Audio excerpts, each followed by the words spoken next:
Yun lang po. Ay, balik yan. May panawagan sana ako kay BP Sara. Wait lang. Oh, mananawagan daw po siya sa inyong VP Sara. Ang tanong, maganda kaya ang panawagan na to? Ito yung tanong ngayon. Ang maririnig ba natin, pabor ba sa mga Dutae o pabor dito sa PBBM admin? Malalaman po natin. Merd Gold. Wait lang. Bigyan ko ng kulay yung kanyang pangalan. Sige nga, manghula nga kayo dyan. Ang mga sasabihin ba ni paring Eds dito ay papabor ba kay Sara o hindi?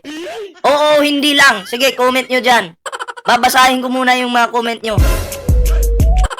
Napatugaok vlog. Salamat po sa palike ha. Oo, hindi lang. Alam ko, wala pa sigurong nagbigay ng reaction nito eh. Sa mga BBM vloggers eh.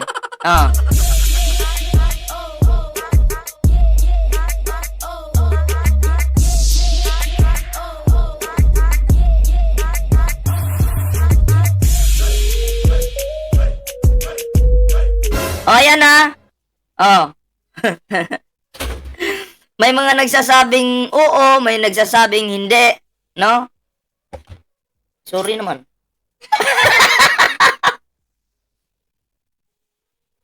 Tinutukan ba naman ako nito?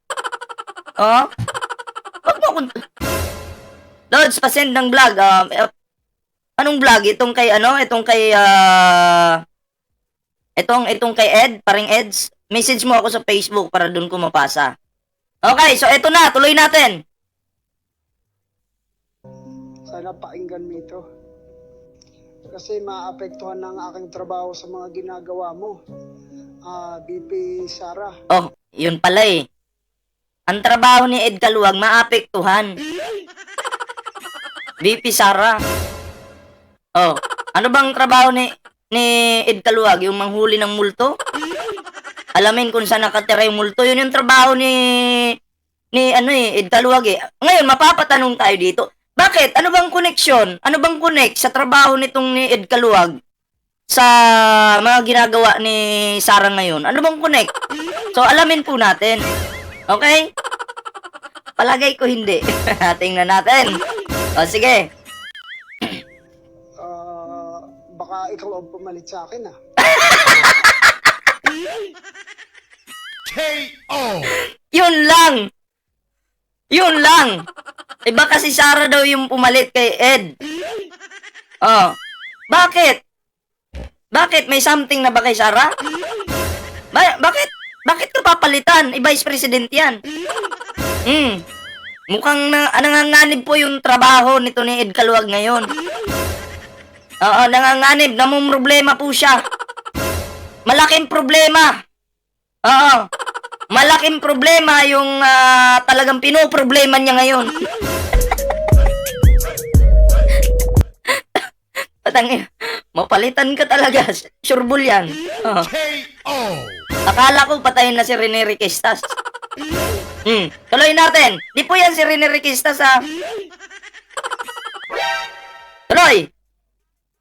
Kasi sa lahat ng mga ginagawa mo po ngayon, mukhang may third eye ka.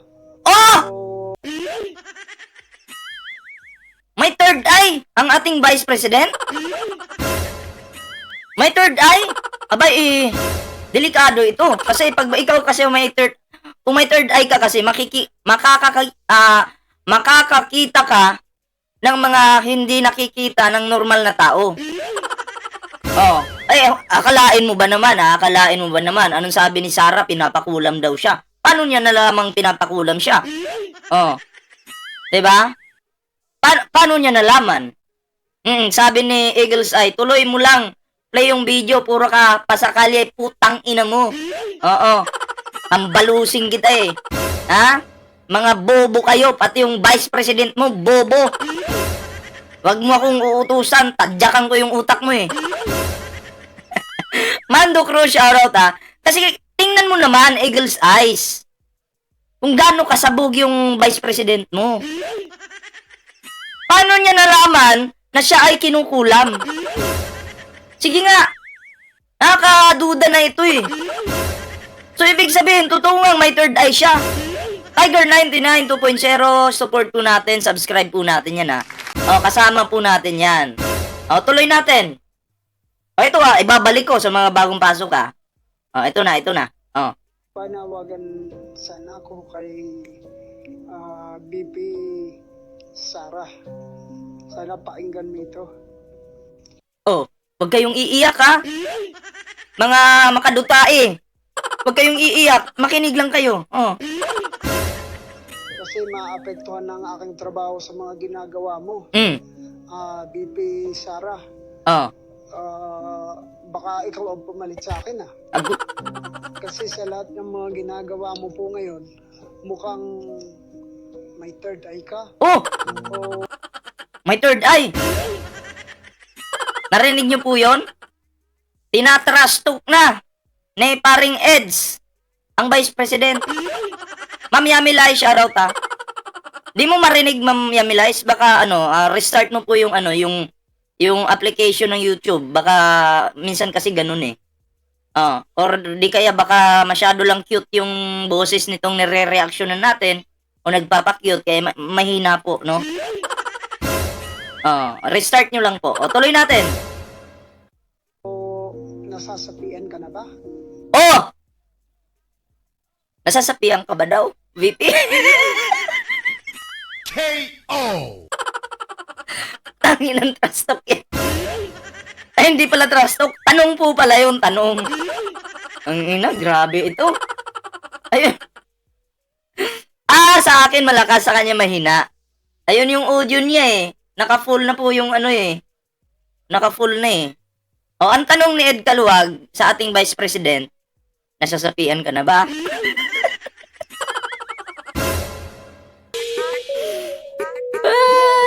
Nako. Salamat sa mga nag-like dyan ha. Yung iba, tamo, 1,000 tayo dito. Tapos yung like natin, nasa, pa lang, 289. Oh. O, tuloy. Kung papayagan mo sana yung aking pag-aaralan, Magaling to. Pag-aaralan. Bakit? Saan ka ba nag-graduate? Kasi ako, wag na lang. Hindi ko na lang ikukwento kung saan ako nag-graduate. Oo. Pero nasabi ko na yun sa mga nakaraang live. Pero kakaiba ito si Ed Caluwag kasi pag-aaralan daw. Bakit? Ano ba ito? Scientist? KO! Tuloy. at gagamitin ko, abutin kita kung nasan ka man ngayon. Ay! Aabutin! Balik nga natin. Kaunti. Backward tayo kaunti. Payagan mo sana yung aking pag-aaralan at gagamitin ko, abutin kita kung nasan ka man ngayon. Uy, di. Nandyan lang. Nandyan lang si Sarah. Ito po ay panawagan po ito ni paring Eds. Okay? Panawagan po sa ating Vice President. Aabutin niya daw po ang Vice President. Bakit? Hindi mo ba maabot ngayon? Sige tuloy. Para lang maintindihan ko kung ikaw ba ay may third eye. Kaya pala gusto niyang abutin. Ma'am Mary Joy Candido, shoutout ha. Kaya pala gusto niyang abutin. Kasi aalamin niya kung may third eye. Nga, mabait naman pala si Eds. No, aalamin lang naman yun pala. Okay? Aalamin lang naman pala. Baka nga naman pala, may pangatlong mata itong ating Vice. No? Tuloy. Nakakagulat itong ni Eds. O may gustong sumapi sa'yo. Oo, may gustong aalamin pala. Eto balik ko kaunti aalamin pala niya baka may third eye ang Vice President or di kaya baka may gustong sumapi sa kanya. Klaro. Ito yun Ka man ngayon. Para lang maintindihan ko kung ikaw ba ay may third eye o may gustong sumapi sa'yo o ikaw ay nasapi. Narinig niyo po yun ha? Oh, yung mga DD sheets dyan, mag-iiyakan na naman. Mabubuisit na naman dito sa paring Eds ko. Huwag kang mabubuisit sa aking paring Eds. Pari ko to eh. Tapos mabubuisit kayo dito. Diba? Gusto lang naman kasi niyang tulungan ang VP. Tutulong lang naman si paring Eds tapos mabubuisit kayo dito. Wag! Mahalin niyo ito. Ha? Tutulungan nga yung VP, baka daw sinapian eh. Yoli Layugan, salamat po sa palike dyan sa ating live ngayon. Oh. O may gusto sumapi sa'yo o Hmm. ikaw ay nasapian na. Yun ay tanong. Kung ikaw ba daw ay nasapian na. Okay? Klaro yun ha. Pero duda ko parang ganun na nga, no? Kasi hindi na normal yung mga sinasabi ng ating Vice President. KO. Diba? Medyo may something na, may kakaiba na. Oh. Diba? Diba, Richard Paray? Ito si Richard Paray ay, alam nyo ito, kapitbahay namin ito. Oo. Panay limos yung ginagawa. Hampas lupa yung nanay nito at tatay. Pati buong pamilya. Patay gutom. Diba? Alam mo, kahit patuka ng manok niyang kinakain. Kasi patay gutom at mga batugan ng putang inang pamilya nito. Diba? Diba, Richard Paray? Ang pangit pa ng pamilya nito. Yung nanay nito, pukpok nung araw. Oh, saan ka pa? Diba, Richard Paray? Pukpok yung nanay mo nung araw. Kung sino-sinong lasing ang tumitira sa nanay mong putang ina mong nanay. Diba? Tama ba, Richard Paray? KO. Oh. Kaya kung mapapansin nyo, hindi nyo malaman kung sino yung tatay nito ni Richard Paray. Kasi marami pong kumantot sa putang inang nanay nito. Diba? Yun yung totoo. O wag kang iiyak, Richard Paray. Yun yung totoo. Magkapit bahay tayo. Alam na alam ko yan. Diba? Pati nga baka namin, pinagtripan ng nanay mo. Gagamitin pa yung titi ng baka namin para ipasok sa puki ng inang nanay mo. Ha? Ano na, Richard Paray, buhay ka pa? Ha? Mag-comment ka naman. Asa na? Buhay pa? Wala. Patay na pala si Richard Paray eh. O, focus tayo dito. Simulan natin. Siminit, bo. Hoy! Ano yan? Ha? Anong siminit, bubu? Ay, grabe. Basher ito. Basher tong paring Eds ko. Selvia La Torre, shoutout to ha. Basher to. Ba't mo binabash yung Vice President? Uy! Akala ko ba panawagan na yung gagawin mo? Ay, bakit naging basher ka na ngayon? Anong siminit, bubu? Ha? Ulitin natin. Oy, salamat sa 425 likes natin dyan. Wag niyong kalimutan mag-like. Tuloy natin. Masasaktan yung mga dito makadutae sa sasabihin ni paring Eds. Relax lang kayo, kayo dyan. Kuha kayong tissue. KO. O may gusto sumapi sa'yo o ikaw ay nasapian na. Simulan natin. Siminit, bo. Siminit. Grabe naman to. Huwag ka naman ganyan, paring Eds. Diba? Paring Eds. Huwag naman ganyan. Si Renato. Pinangalanan na lang ng nanay. Renato, ang pangit pa. Pang 100 years old yung pangalan. Renato. Ang pangit naman ang pangalan mo, Renato. Wala bang bago dyan? Nasaktan si Renato kaya nagsiminit ito si paring Eds pa. Bakit kayo magagalit sa akin? Hindi naman ako yung nagsalita ng ganyan. Nagbibigay lang ako dito ng magandang reaksyon para sa inyong minamahal na VP. Tapos ngayon ibabash yung si Ballpoint Man. Kawawa naman ako. Chiminit. Ay, nako. Wala, binibigyan ko lang ng kulay yung kanilang pangalan ha.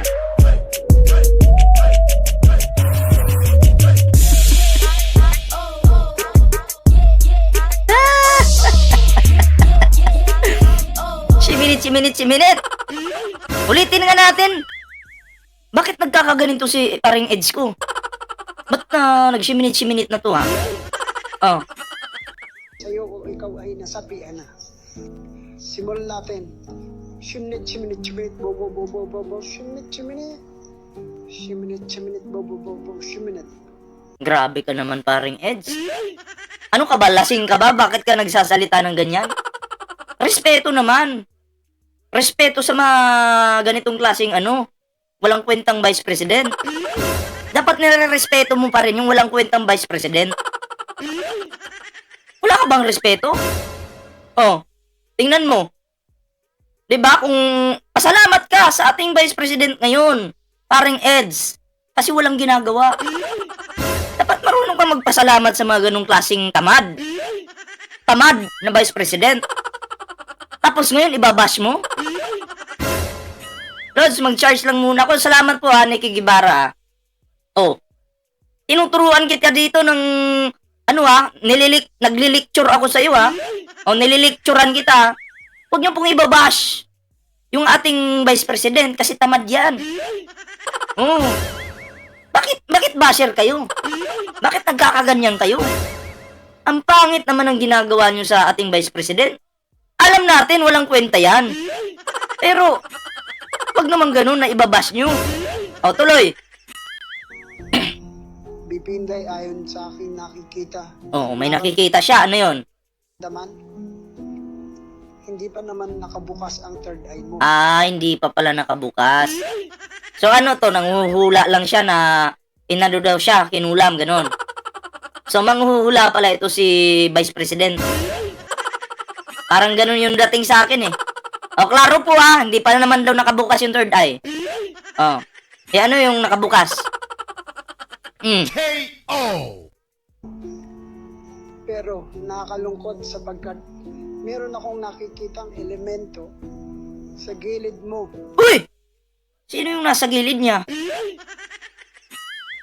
Sino? Marami yun, ah. May elemento daw po na nasa gilid. Okay, tuloy natin. Na laging bumubulong sa'yo. Huwag mo itong payagan kasi minsan pinuposes ka nito. Ah, wag mo palang payagan. Oh, may payo, may payo, ah. Okay. Oh, tuloy. Nakita ko rin na minsan hindi ka naman pinapasok ng elementong ito. Anong klaseng elemento? Kaya Sabihin mo kung anong klaseng elemento. May elemento pala. Anong klaseng elemento yan? Sabihin mo. Baka baka kamag-anak ko yung elemento na yan. Ano? Mukhang kilala ko yan. Oh.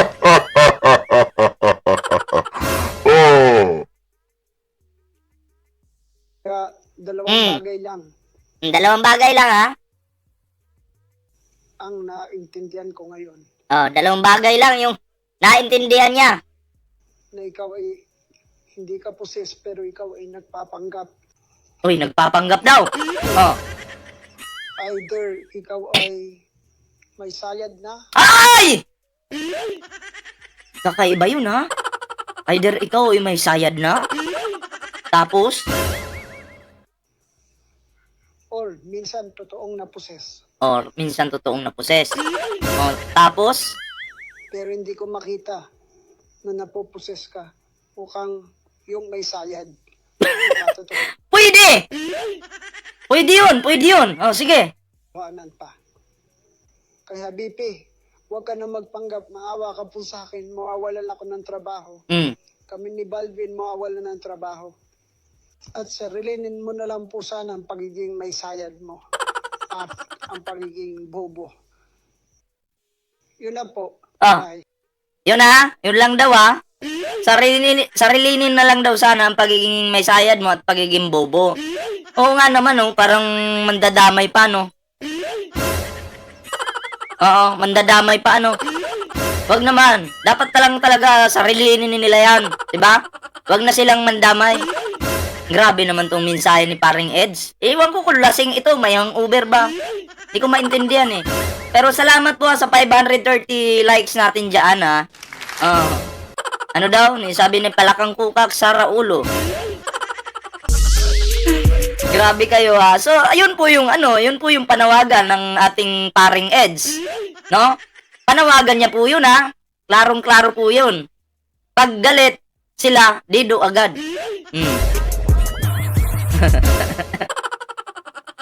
Oh, akalain mo ha, babalik natin kaunti oh. Pakinggan nyo. Hindi ko makita na napoposes ka. Mukhang yung may sayad, makatotohanan pa. Kaya BP, huwag ka na magpanggap, maawa ka po sa akin, mawawalan ako ng trabaho. Kami ni Balvin mawawalan ng trabaho. At sarilinin mo na lang po sana ang pagiging may sayad mo at ang pagiging bobo. Grabe. Klaro po yun ha, mga DD shits, huwag kayong iiyak. Sarili niyang yan. Jess Con, shoutout ha. Sarili niyang yan, reaction patungkol sa mga nangyayari ngayon. Dahil din naman yan sa mga lumalabas sa bunganga ni Sarah. Kasi kung iintindihin po natin, talaga parang may sayad talaga si Sarah eh, no? Parang. Kasi hindi naman po yan wala ka pong karapatan, wala kang karapatan na hukayin mo, Ma'am Cora Vidal, shoutout ha, na hukayin mo yung bangkay. Tapos itatapon mo dun sa West Philippine Sea. Wala kang karapatan. 'Di ba? At kung normal yung isip mo, hindi mo masasabi yun. Kung normal yung isip mo. Pero kung hindi, ay, ewan ko na lang.